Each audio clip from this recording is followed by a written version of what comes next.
այդ նոր հայեցակարգը, որը շատ կարևոր է, պետք է գիտակցվի վերջո, որ Հայաստանի Հանրապետություն իրոք չկա ոչ մի ընտանիք, բառից բուն իմաստով,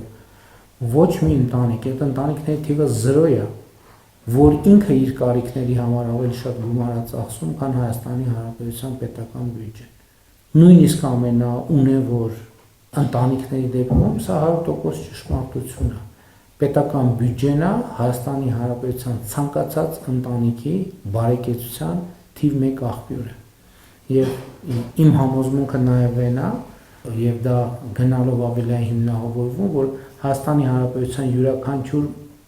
ընտանիքի եւ մարդու բարեկեցությունը առաջին հերթին կախված չի նրանից, թե ինքը ինչքան է ծախսում իր բարեկեցությունը ապահովելու համար, առաջին հերթին կախված է նրանից, թե պետական եւ համայնքային բյուջեները ինչքան են ծախսում իր բարեկեցությունը ապահովելու համար։ Բայց ելի եմ ասում, այդ ամեն ինչի աղբյուրը, այդ ամեն ինչի առաջին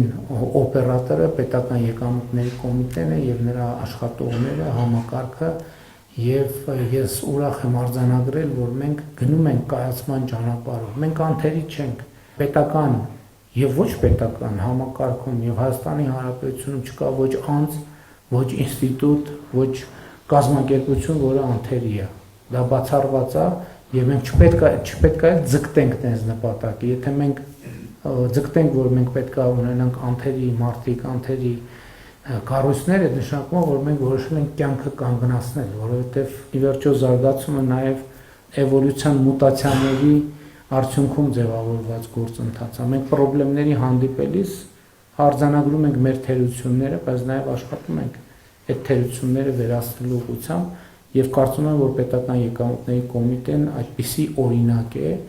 թերությունները արձանագրելու եւ դրանց շփման ուղղությամբ աշխատելու, ինչի համար շնորհակալություն եմ հայտնում բոլորիդ։ Այսքանը։